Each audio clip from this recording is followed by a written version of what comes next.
The ladies on The View had a hilariously epic meltdown as they discussed Donald Trump winning Times Person of the Year for 2024. Joy Behar leads this off by insulting how Donald Trump performs in the bedroom. Then Sunny Hostin blesses us with her genius advice on foreign and domestic economic policy.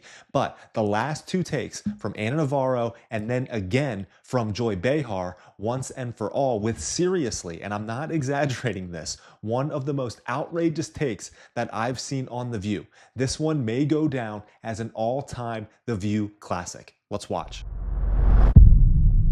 The editorial board of Time magazine just picked you-know-who, Trump, as their Person of the Year yesterday. He celebrated by ringing the bell at the New York Stock Exchange, where he echoed some of these promises he made on the campaign trail. Watch. You just watch. They'll come down, and they'll come down fast, not only with insurance, with everything. We will end inflation and make America affordable again. We're going to get the prices down. We have to get them down. It's too much. Groceries, cars, everything. We're going to get the prices down. We will cut your taxes, end inflation, slash your prices. Well, he did cut taxes for multimillionaires, so that was true. Yeah, that part. Well, he will anyway. But he's already walking things back in this Time magazine interview, admitting that, quote unquote, it's hard to bring things down once they're up. I think it's the other way around, too. But, he said it's very hard. But it's very hard, he said. But I think that they will. It's a morning show, George. It's in your head. Did anything else surprise you in this particular interview? People are going to be finding out now that the promises that he made, he's just not going to keep them, right?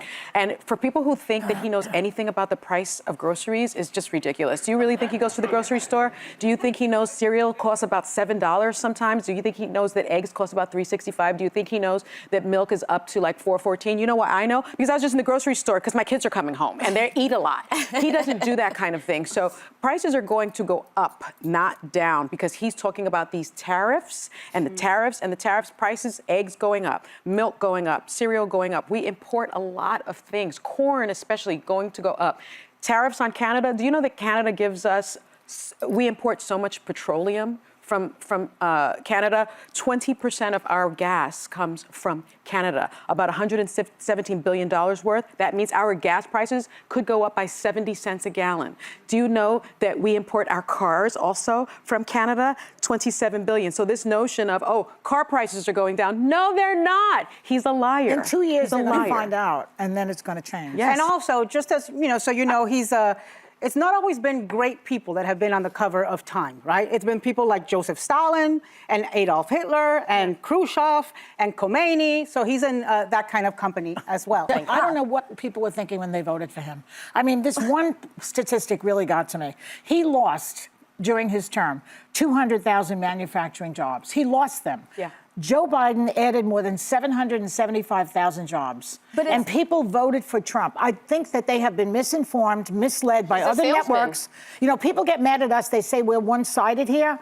The statistics are here. Well, that's just one kicker after another there. So Donald Trump knows nothing about domestic and foreign economic policy, but Sunny Hostin does, because she clearly Wikipedia'd some economic information before the show started. But she forgets to mention that tariffs are negotiating leverage, and we were energy independent under the last Trump administration. Ana Navarro comparing Trump to Stalin, Hitler, blah, blah, blah. That's tired. That's old news. We already know that. But the kicker, Joy Behar, claiming that they get a hard time for being too one-sided because they share the statistics, and voters for Trump were misled while actively misleading people with misleading statistics, is laughable. The 775,000 jobs that she is using is a number from the bottom of the pandemic in 2021, and then the bounce back jobs when people went back to work.